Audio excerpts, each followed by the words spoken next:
سورہ دخان کا تعارف۔ سورہ دخان مکہ مکرمہ میں نازل ہوئی۔ اس میں 3 رکوع اور 59 آیتیں ہیں۔ عربی میں دھوئیں کو دخان کہتے ہیں اور اس سورت کی آیت نمبر 10 میں دھوئیں کا ذکر ہے۔ اس مناسبت سے اس سورت کو سورہ دخان کے نام سے موسوم کیا گیا ہے۔ حضرت ابو ہریرہ رضی اللہ تعالی عنہ سے روایت ہے، تاجدار رسالت صلی اللہ تعالی علیہ وآلہ وسلم نے ارشاد فرمایا، جس نے رات کے وقت سورہ حامیم دخان کی تلاوت کی تو وہ اس حال میں صبح کرے گا کہ اس کے لیے 70,000 فرشتے استغفار کر رہے ہوں گے۔ حضرت ابو ہریرہ رضی اللہ تعالی عنہ سے روایت ہے، رسول کریم صلی اللہ تعالی علیہ وآلہ وسلم نے ارشاد فرمایا، جس نے جمعے کی رات میں سورہ حامیم دخان پڑھی اسے بخش دیا جائے گا۔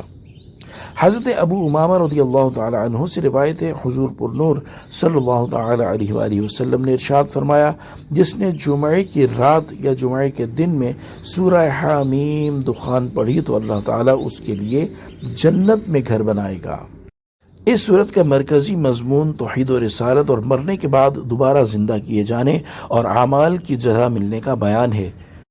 اس سورت کی ابتدا میں یہ بیان کیا گیا ہے کہ اللہ تعالیٰ نے قرآن مجید کو شب قدر میں نازل کیا ہے اور اس رات میں اللہ تعالیٰ کے حکم سے تمام اہم کام فرشتوں کے درمیان تقسیم کر دیے جاتے ہیں، اور یہ بتایا گیا کہ کفار مکہ قرآن مجید کے بارے میں شک میں پڑے ہوئے ہیں، اور جس دن انہیں عذاب دیا جائے گا تو اس دن وہ عذاب دور کیے جانے کی فریاد کریں گے اور ایمان قبول کرنے کا اقرار کریں گے، اور ان کا حال یہ ہے کہ اگر ان سے عذاب دور کر دیا جائے تو بھی یہ ایمان نہیں لائیں گے، کیونکہ یہ نبی کریم صلی اللہ تعالی علیہ وآلہ وسلم کے واضح معجزات دیکھ کر ایمان نہیں لائے تو اب کہاں لائیں گے۔ اور یہی حال ان سے پہلے کفار کا تھا کہ وہ بھی روشن نشانیاں دیکھنے کے باوجود اپنے کفر پر قائم رہے، اور اس کی مثال کے طور پر حضرت موسیٰ علیہ السلام اور فرعون کا واقعہ بیان کیا گیا۔ فرعون اور اس کی قوم کا دردناک انجام بتایا گیا تاکہ کفار مکہ اس سے عبرت حاصل کریں۔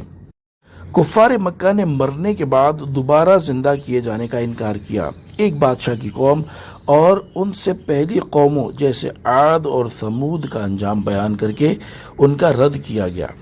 کفار مکہ کے سامنے قیامت کے دن کی ہولناکیاں بیان کی گئیں اور اس دن ہونے والے حساب اور ملنے والے عذاب اور جہنمی کھانے زقوم کے بارے میں بتایا گیا، اور سورت کے آخر میں نیک لوگوں کا ٹھکانہ اور برے لوگوں کا ٹھکانہ بتایا گیا تاکہ نیک لوگ خوش ہو جائیں اور برے لوگ دردناک عذاب سے ڈر جائیں اور اپنے برے افعال سے باز آ جائیں۔